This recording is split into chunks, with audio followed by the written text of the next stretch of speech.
and welcome. Welcome to this online spiritual gathering where we come together as spiritual seekers, scattered but united, in our quest to live more compassionately, to build hope in ourselves and with one another, and to enliven our capacity for courage in this Christmas season. In this time that we share together as we sing, as we pray, as we listen to wisdom ancient and new, as we seek what we need to live as more inspired and creative and loving beings, may we take our place in this large and small moment in life's story. We're really grateful you're with us today, in whatever time zone, in whatever part of the world. It matters that we're together. It matters that we are here with one another. We are not merely virtual community. Rather, we are alone, together, in this pandemic time. In the words of Thomas Merton, we are a community of solitudes, and we are a community that is real. Joining me in welcoming you today is my teammate Christopher New. Also here in the room today, greeting you, Deb, who's going to be our song leader, and Pam on piano. Also, we have Brett and Joseph, our technology magic makers and guardians in our tech booth today. We're also going to share in music that's provided to us by Rochelle and by Carolyn and Micah. And as you'll notice behind me, we're also graced with the creative gifts of Joe Nicholas, who shapes the space behind us each week. And we're grateful to Jan and Dave Nielsen for the brilliant color in the poinsettia behind me that's placed in memory of their son, Chris. Welcome to this time.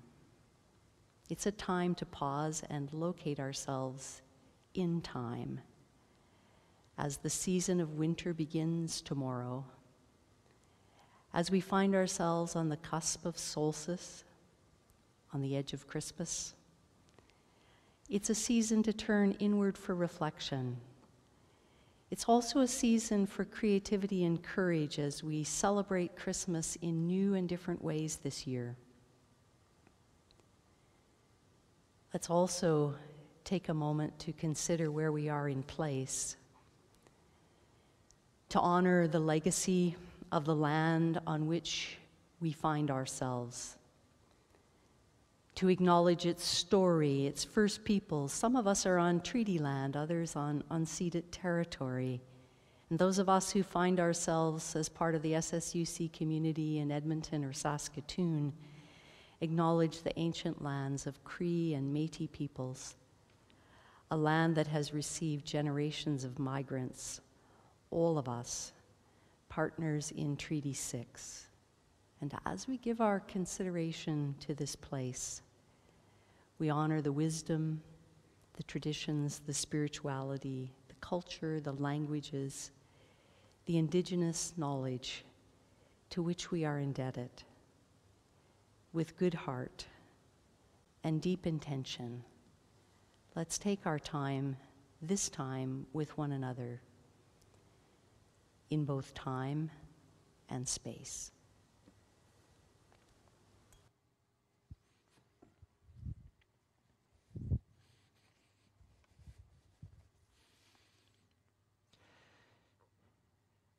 With gratitude for all of you who are sharing your candles that you've created at home, whether a long-time tradition of Advent wreath that you've had for years, or perhaps something new you've created, or perhaps the candle that you've lit as you've joined us over these many weeks and months at home.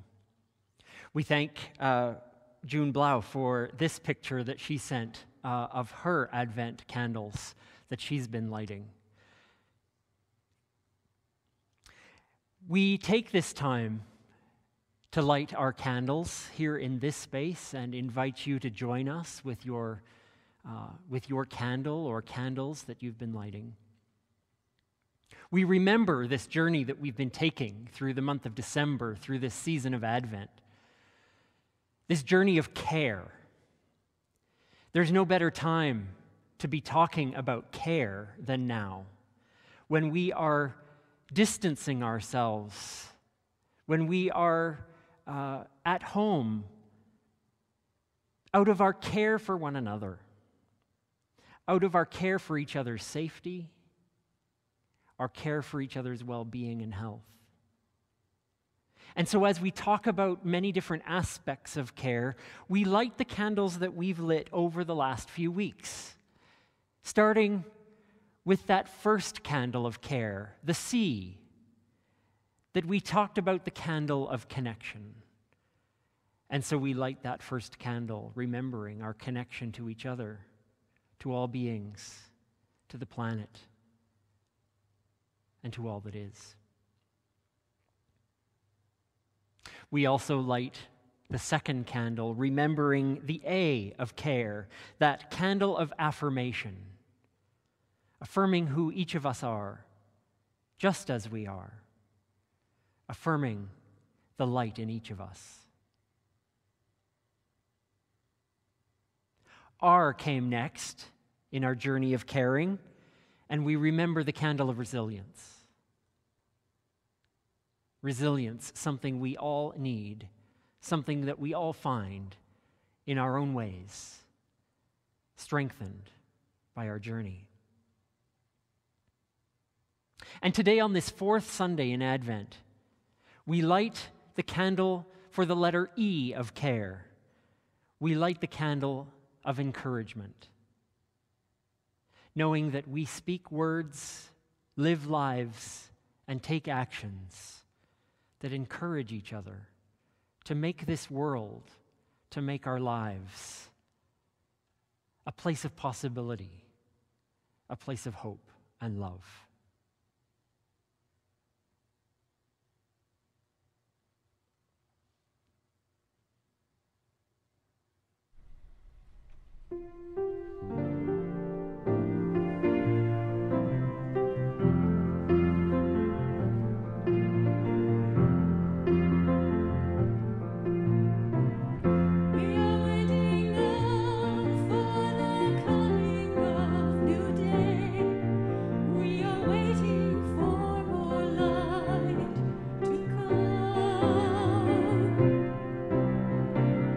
We are waiting now for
Today, in our Time for All Ages, a story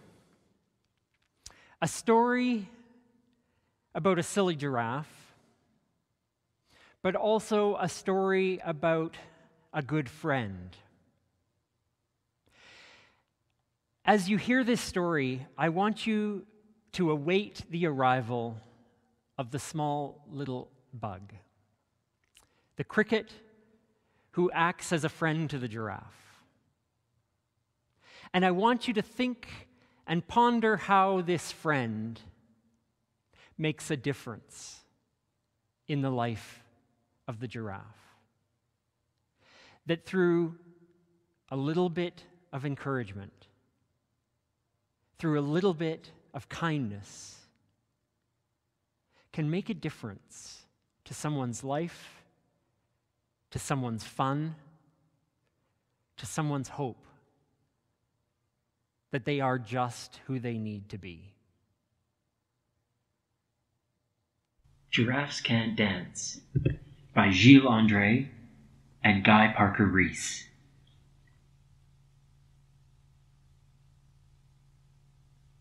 Gerald was a tall giraffe whose neck was long and slim, but his knees were awfully crooked, and his legs were rather thin. He was very good at standing still and munching shoots off trees, but when he tried to run around, he buckled at the knees. Now, every year in Africa, they hold the jungle dance, where every single animal turns up to skip and prance. And this year, when the day arrived, poor Gerald felt so sad, because when it came to dancing, he was really very bad. The warthogs started waltzing, and the rhinos rock and rolled. The lions danced a tango that was elegant and bold.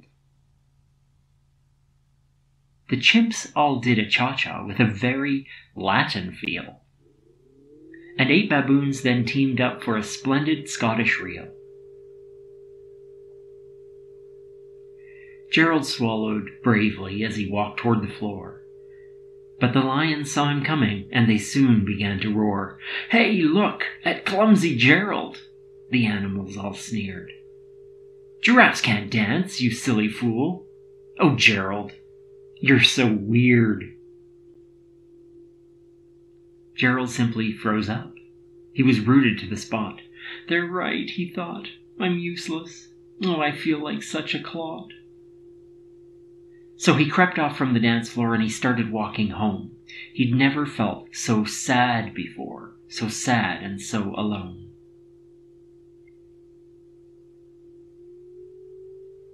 Then he found a little clearing and he looked up at the sky. "The moon can be so beautiful," he whispered with a sigh.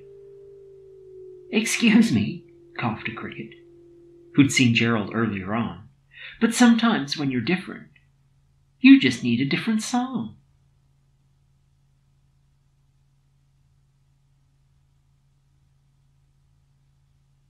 Listen to the swaying grass, and listen to the trees. To me, the sweetest music is those branches in the breeze. So imagine that the lovely moon is playing just for you. Everything makes music if you really want it to. With that, the cricket smiled and picked up his violin. Then Gerald felt his body do the most amazing thing. His hooves had started shuffling, making circles on the ground, his neck was gently swaying, and his tail was swishing round. He threw his arms out sideways, and he swung them everywhere. Then he did a backward somersault and leapt up in the air. Gerald felt so wonderful. His mouth was open wide.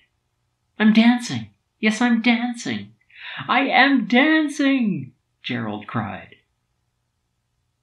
Then one by one each animal who'd been there at the dance arrived while Gerald boogied on and watched him, quite entranced. They shouted, "It's a miracle! We must be in a dream! Gerald's the best dancer that we've ever seen. How did you learn to dance like that? Please, Gerald, tell us how. But Gerald simply twirled around and finished with a bow. Then he raised his head and looked up at the moon and stars above. We all can dance, he said, when we find music that we love.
I'm reading today from the work of Mark Nepo in his book entitled Finding Inner Courage.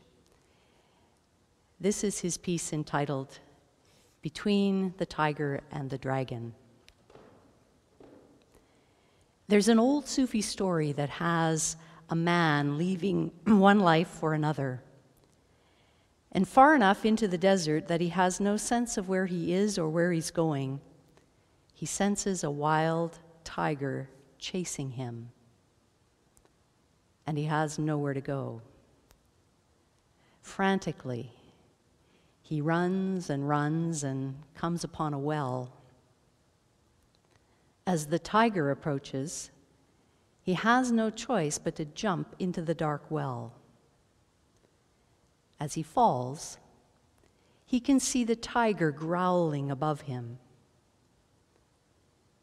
As he falls, he can suddenly see that a dragon is hissing and waiting for him at the bottom of the well. It's just then that he sees a branch growing out of a stone in the well. He grabs it, and amazingly it holds him. As he strains to hold on with the tiger above and the dragon below, a single ray of light falls on the one leaf, on the one branch that holds his life. And on that leaf, in that light, a single drop of honey. With the hissing of the dragon and the growling of the tiger in his ears, the man, leaving one life for another, summons all his strength to lick the single drop of lighted honey. The story ends there, with the man en route to a new life, savoring the single drop of honey, while the tiger and dragon wait. The power of this ancient story is that it affirms that spirit and crises work with each other in the world, and that the divine source is at the heart of every moment, even in the midst of danger.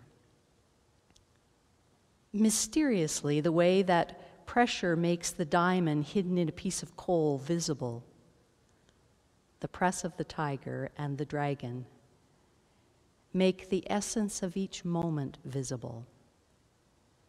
It makes the essence of who we are visible. Again and again, we are shown, though it is hard to accept, that life is a jewel waiting in each moment, broken open. Whatever the tiger, whatever the dragon, the drop of lighted honey, once seen and tasted, can bless us. And licking that drop of lighted honey is what life is all about. It may not save us from suffering or even from death, but it will let the spirit become the jewel that it is, and it will let us experience radiance. In the words of this contemporary poet and writer, may we find a measure of wisdom that helps our living even this day.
I'll share with you a poem entitled For Courage by John O'Donohue from his work To Bless the Space Between Us.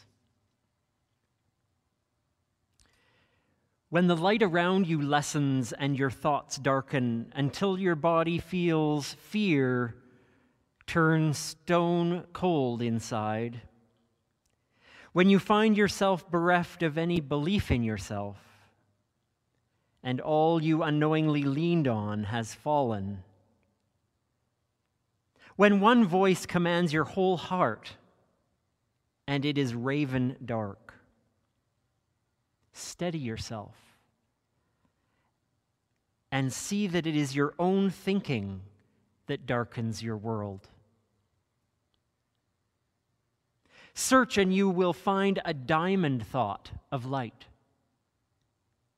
Know that you are not alone and that this darkness has purpose.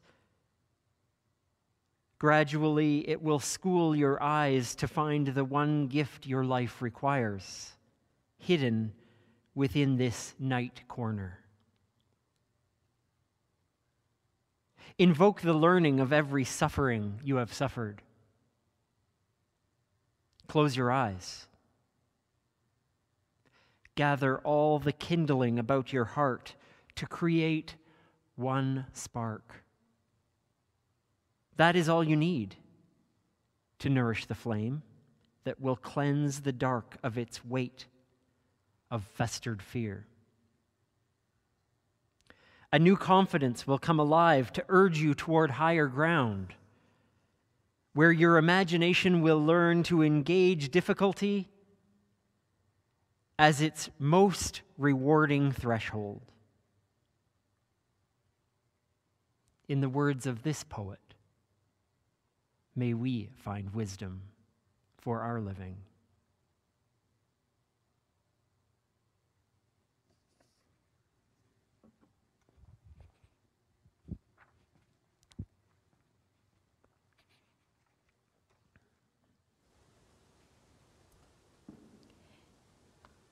Even though it's so familiar to get to our own homes, we do it every day.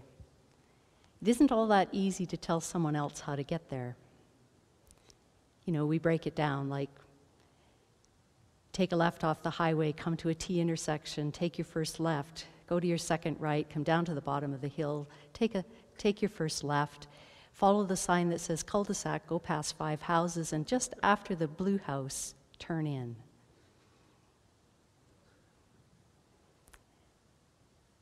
When we give our address these days, I wonder if we all shouldn't just say, we live right between the tiger and the dragon. That might be the most accurate way to identify our neighborhood. We're in the well of waiting, between infection and immunity, between holding on and letting go, between whatever haunts us from the past below and whatever frightens us from the future above. Like that timeless Sufi tale reminds us, we're between birth and death. We're between BC, before COVID, and post-pandemic time. And in the deep well of this time, as in every well, a branch holds and we hold on, and there is a ray of light and there is a drop of honey. There is always the possibility that we can see beauty and taste joy, even though we are between the tiger and the dragon.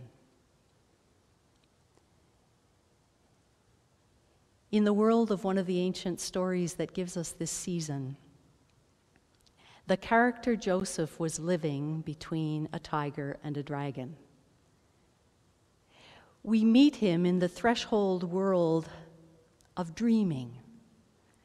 that in-between place between sleeping and waking,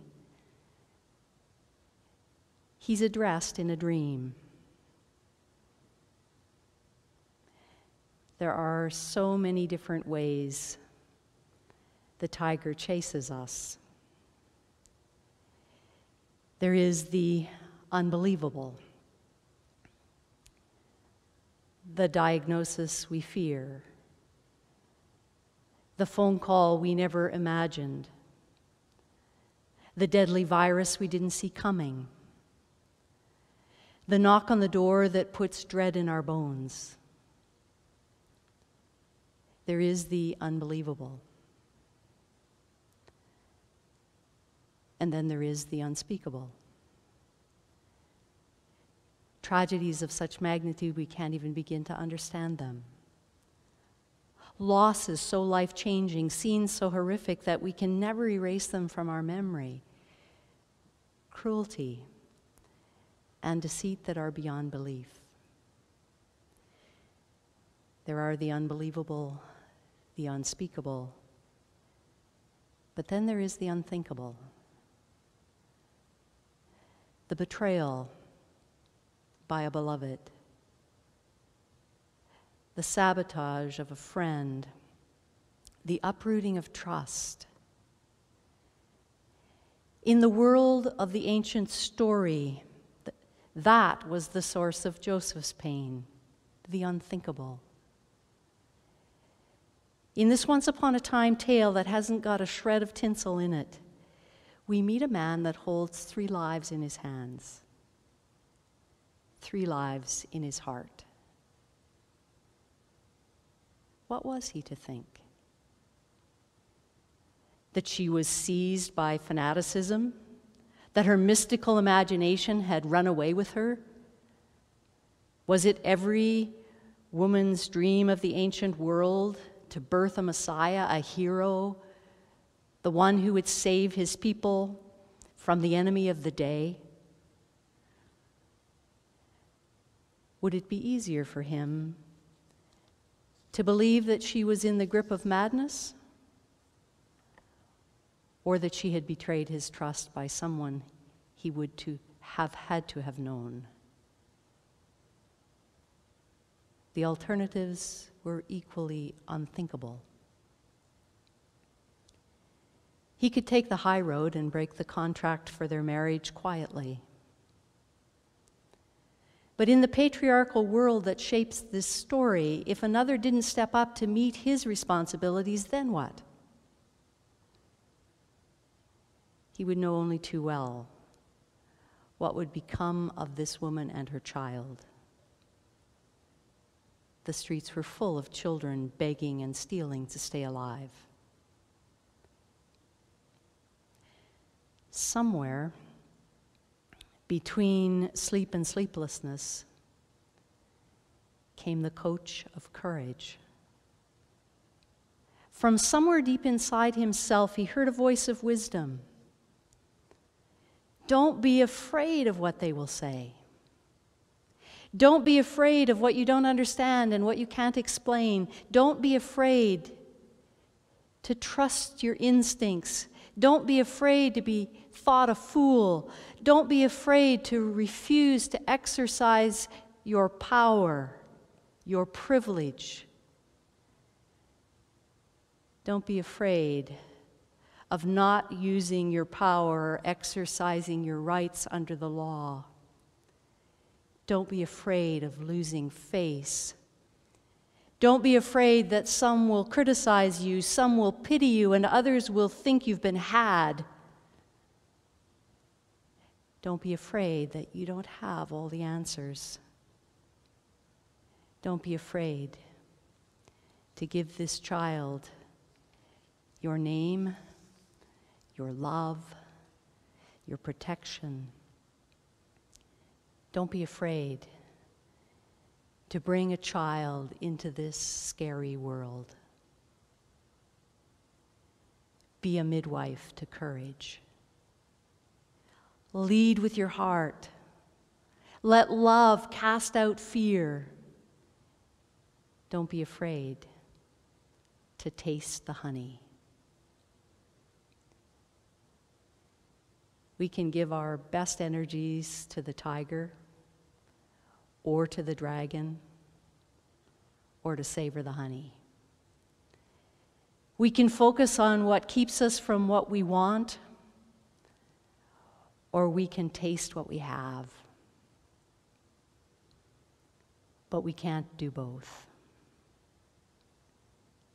It takes courage to live on the branch, courage to live in the breach, courage to trust its time, courage to see that it holds goodness, that life is always perched on that precarious branch.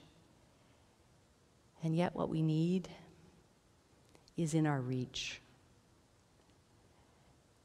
Help is in our reach. That's the gift we can give each other this Christmas. That's what we can give the person who has everything. Courage. Encourage. Courage comes from that Latin word cor, heart. We can give heart. We can hearten one another. We can, as John O'Donohue, in his long wisdom but short life, has encouraged us. Close your eyes. Gather all the kindling about your heart to create one spark. That's all you need to nourish the flame that will cleanse the dark of its weight of festered fear. May we encourage one another to find wise and safe ways of connection, of affirmation, of resilience, of encouragement. And on this solstice eve, on this edge of time, let's gather all of our kindling to nourish the flame, to spark courage with one another, to taste the honey, even in the dark.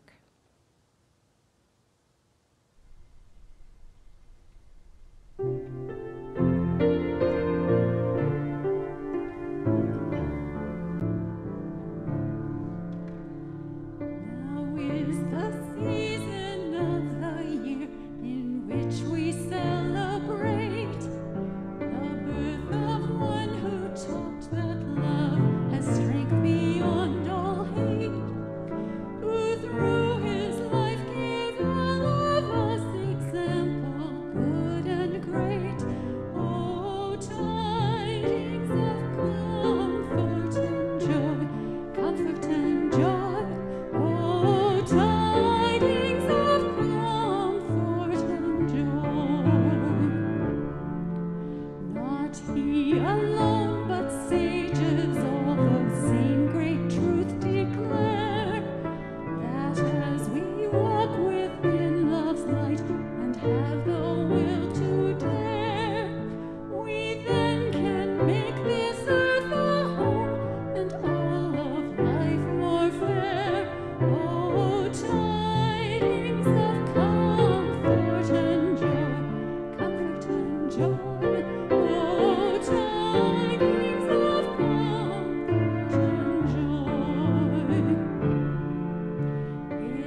Well, it is the week of Christmas, and as such, we have lots of opportunities to be together in community, to log in, to join the live streams, to check out videos that we are fortunate enough to be able to offer to you. But before we get to Christmas, let's finish out the day. We have an opportunity to gather for our coffee chat today at 11:15. If you want to join our Zoom call, we just join in to say hello to each other, to catch up, to be able to see each other's faces. You can do that at 11:15 today, and if you can't find the link in your weekly e-messenger, please visit the website on your screen, and you'll find the Zoom link there.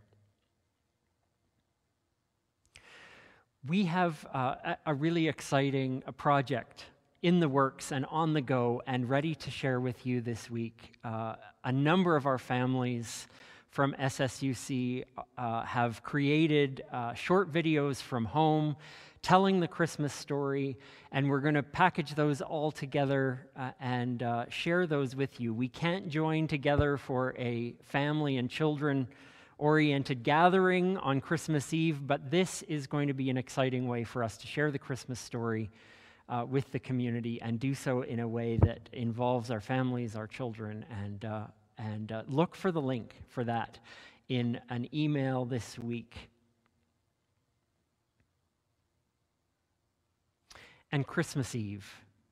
Join us live this Thursday at 7 o'clock through all the usual ways that you would join us live, whether that be through Facebook or through our website. Join us live. And if 7 o'clock doesn't work for you, that video will be available on our website anytime after that. And join us later in that evening, join us the next day, or whenever you can celebrate Christmas with us. A few of the gatherings that we had this past week are available on our website. We honored Christmas with our Blue Christmas gathering this week, and that is available on our website, as is the live stream of the Christmas Carol that we shared last night. Please visit our website to see that radio play, to see that all the work that went into that amazing performance. Visit our website and watch it or watch it again.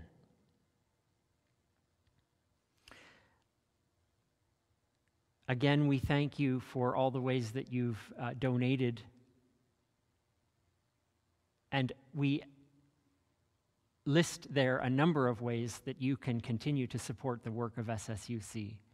Not only to support the ongoing work that we do here as a community that opens our doors as a food bank depot, that is a place where people in need of support and encouragement through our AA programs and all of those things can still meet in this terribly isolating time, but also the work of bringing live streams and the work of our outreach that goes to so many agencies and places in need. Thank you for supporting those and the work of SSUC. But also these are ways you can contribute to our Christmas special offerings. The work of No Room in the Inn for Christmas Eve, or as a thank you to the live stream for a Christmas Carol. These are also ways you can donate to No Room in the Inn. An announcement that doesn't have a slide, but I want to also share with you that being solstice, the winter solstice tomorrow, you will also see a link in your email for a short meditative time that you might join us tomorrow to honor the longest night. So look tomorrow for a link in your messenger, in your email box, that will let you share in that experience with us.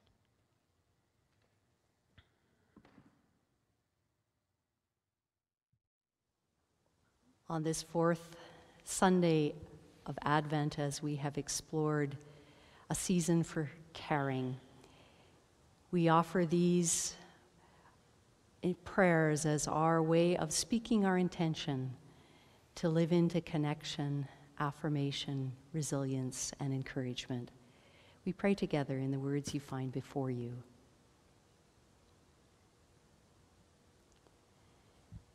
We are brave and afraid, anxious and trusting, resisting and accepting. In living these challenging days, we seek to open to possibilities, awaken to beauty, find serenity, even if only in moments. We are alone but together, a community of solitudes in joy and in sorrow. May we discover within us the courage to live with full and open hearts, acting from courage rather than fear. We pray as those born of an ancient love and great light. Amen. As a spiritual community, we share our grief with one another, and we share our joys with one another. We share life together with one another. And we have occasions like today when we share the sadness of honoring a life that has gone on before us. Today we honor and grieve the life of Barb Wright. Barb, who was a bright, creative, caring spirit, a long-time active member of SSUC, whom we will always remember for great hospitality and thoughtful care.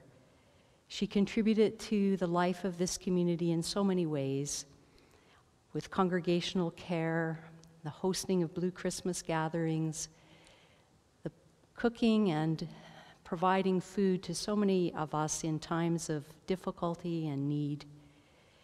So active with the community of Tuesday Connection, planning the women's retreats of Great Escape and women's days that we've held here, involved with book club and the adult education team hosting our film nights. Today we grieve Barb's death in this Christmas season and in this season when she would have celebrated the anniversary of her birth on Boxing Day. We know these last years have been challenging ones with the diminishments of dementia that took so much away. Death came on December 15th as a midwife, a friend, to release her from the diminishments, to set her spirit free from a broken body. We have gathered as the community of SSUC with Barb and her family on many occasions, including celebrating her mother's life, a long life of 99 years, and celebrating the short life of her son. One day, after COVID makes it possible for us to gather with one another, we will come together to share stories and memories to honor her life. But today, we honor the light of her legacy. We honor the light that she leaves us. And we offer the affirmation that we speak at the end of every celebration of life or memorial service we host here. We affirm that we are safe in the undying light of love. And so we sing that affirmation as we sang it together as a community. And I invite you to sing where you are this day as we affirm the bright light that remains with us in our spirits, whose life we continue to hold in our hearts.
as we make our way into this day and into this Christmas week, into this turning of time in winter solstice, we change the light from flame to smoke.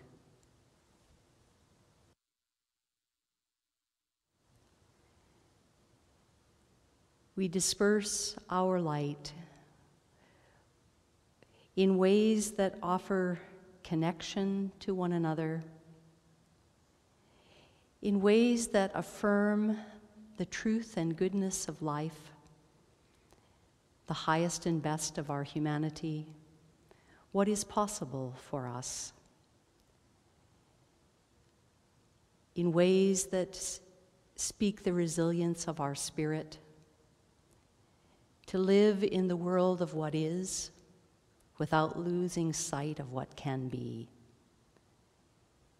and to take and find ways to encourage one another, to taste the honey that is always within reach, no matter what life circumstances. And so, in this week, may you be safe, may you be well, may you find creative and caring ways to celebrate this Christmas season. Until we see you soon.